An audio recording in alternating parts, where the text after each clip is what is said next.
Haramidere sanayisinde bu işi yapmaktayız yıllardır. Ustalarımızla beraber görüyorsunuz zaten. Otomobil sektöründe zaten merak edilen konularda insanların işi düştüğü zaman kazası, belası, herhangi bir ne gerekiyorsa biz üstümüze düşeni yapmaya çalışıyoruz sanayici olarak. Önceliği arabanın şasisi düzgün olması, motor aksamının güvenliği zaten düzgün olması. Yani sonuç olarak arabada kaza oluşmuştur, belli şartlarda çamurluk değişmiştir, kaput değişmiştir. Bunlar çok önemli unsurlar değil. Arabanın yürürü, şasisi en önemli unsurlar bunlar. Yani otomobil sektöründe bunlar tabii insanlara çok farklı lanse ediliyor, çok farklı yansıtılıyor. Böyle yansıtıldığı zaman tamamıyla halkımız da zaten çekimser kalıyor, korkuyor. Sonuçları kötü olacak diye. Zaten piyasada da belli başlı sıkıntılar halkımız yaşıyor yani. Ama şu anda yani otomobil sektöründe bu algıları yıkmak lazım. Ben bunun inancındayım yani. Bilmiyorum siz ne düşünüyorsunuz ama bence böyle olması gerekiyor. Kaput herhangi bir basit şeylerden de değişmiş olabilir.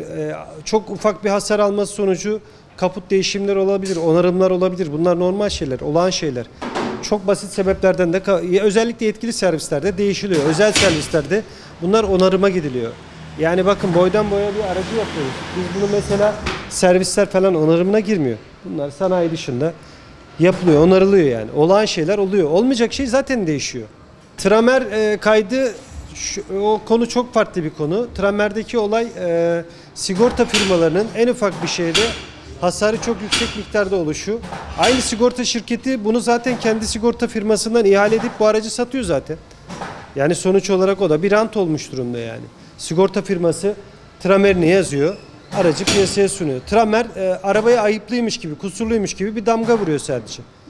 Yani sonuç olarak 2023 model araba olup arabada bir parça boya olmayıp ama 200-300 bin kayıt olan, ağır hasar geçen birçok araç var piyasada.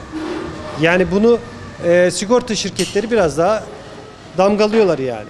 Yani yeni araç alacaklar, zaten günümüz şartlarında ekspertize gidecekler. Ekspertize bakılacak genel olarak ama bir parça değişim veya birkaç parça onarılma, boyama bunlar çok önemli unsurlar değil yani.